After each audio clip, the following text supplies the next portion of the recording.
اس کی نئی نئی شادی ہوئی تھی۔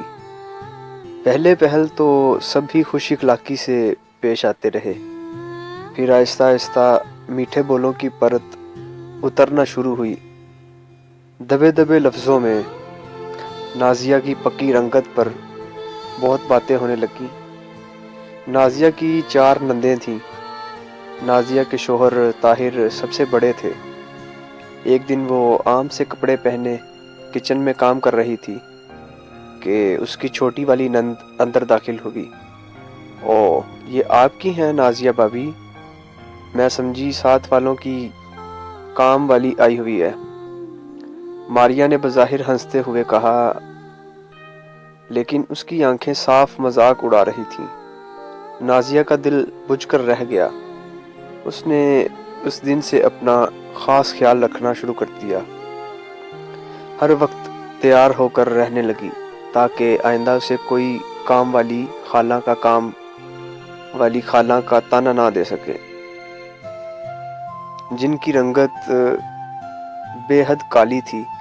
کالے گورے سب اللہ نے پیدا کیے ہیں، لیکن ظالم معاشرہ یہاں بہت ہی روایت چھوڑنے کو تیار نہیں۔ ہلکے پھلکے میک اپ کے ساتھ وہ یقیناً بہت فریش اور اچھی لگ رہی تھی۔ طاہر باہر موٹر سائیکل پر اس کا انتظار کر رہا تھا۔ جیسے ہی وہ ہینڈنگ سنبھالتے ہوئے کمرے سے نکلی، ساس کی کانوں سے ٹکرائی۔ آئے ہائے! ایک تو اتنا کہہ کر وہ منہ ہی منہ میں کچھ بددعائیں پھر بولیں، اوپر سے سرخ سوٹ۔ بٹیا، کچھ تو خیال کیا ہوتا۔ چلو شاباش، کسی ہلکے رنگ کے کپڑے پہن کر جاؤ، یہ تو بالکل نہیں جچ رہے۔ یہ سننا تھا کہ نازیہ کی ساری خود اعتمادی ہوا ہو گئی اور اس کو اپنی ٹانگیں بے جان سی لگنے لگیں۔ اف بھابھی، آپ نہ بس دھیمے رنگ کے کپڑے پہنا کریں۔ ساتھ بیٹھی ہوئی عائشہ نند نے بھی ماں کی ہاں میں ہاں ملا دی۔ عائشہ خود بے حد گوری رنگ کی مالک تھی۔ اس دن نازیہ کا دل ٹوٹ کر رہ گیا۔ تھوڑی دیر بعد وہ نکلی تو عائشہ نے دیکھا اس نے ہلکے براؤن رنگ کا لون کا سوٹ پہن لیا تھا۔ ایک لمحے کے لیے عائشہ کے دل کو کچھ ہوا۔ خود اس کی بھی کچھ دن بعد ہی شادی طے ہو چکی تھی۔ اس نے سوچا بھابھی سے اپنے الفاظ کے لیے معذرت کر لوں، لیکن نازیہ تیز قدموں سے بڑی سی چادر اوڑھے گیٹ سے نکل گئی۔ ہائے، یہ کالی کلوٹی بہو میرے ہی پلے پڑنی تھی۔ اف، اتنا کالا رنگ! بھئی وہ ٹوٹکے کون سے ہوتے ہیں، ذرا ان کو بھی کوئی بتا دے۔ جب رشتہ لینے گئی تھی تو بڑا میک اپ کر کے بیٹھی ہوئی تھی۔ نازیہ کی ساس مسلسل بولے جا رہی تھی۔ اب تو نازیہ ان آوازوں اور طعنوں کی عادی ہو چکی تھی۔ عائشہ شادی کے بعد پہلی بار رہنے کے لیے آئی تھی۔ نازیہ کچن میں بری طرح مصروف تھی۔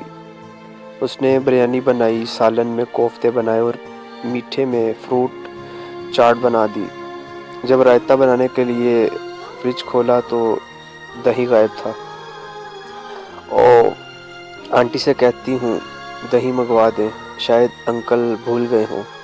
یہ سوچتی ہوئی وہ کمرے کی طرف بڑھی تو عائشہ کی سسکیوں نے اس کے قدم روک لیے۔ امی جی، میری ساس کہتی ہیں خالی گورا رنگ ہی کافی نہیں ہوتا، بندے میں کچھ بات ہونی چاہیے۔ جیسے ہی مجھ پر نظر پڑتی ہے کوسنے دینے لگتی ہیں۔ پتہ نہیں میں نے ان کا کیا بگاڑا ہے۔ اس دن میرے سے پیاز تھوڑا زیادہ براؤن ہو گئے تو سارا دن مجھے بے ہند کور اور پھوڑ کرتی رہیں۔ اکرم سے میری شکایت بھی کر دی۔ اکرم نے مجھے سب کے سامنے تھپڑ مارا۔ امی جی، اتنا کہہ کر عائشہ پھر رونے لگی۔ باہر کھڑی نازیہ کا دل جیسے دھڑکنا بھول چکا تھا۔ کیا مکافات عمل اتنی جلدی بھی شروع ہو سکتا ہے، یہ اس نے کبھی نہیں سوچا تھا۔ اصل رنگ من کا رنگ ہوتا ہے، من کالا تو تن کالا۔ نبی کریم صلی اللہ علیہ وآلہ وسلم نے فرمایا، مسلمان وہ ہے جس کی زبان اور ہاتھ کے شر سے دوسرے مسلمان محفوظ رہیں۔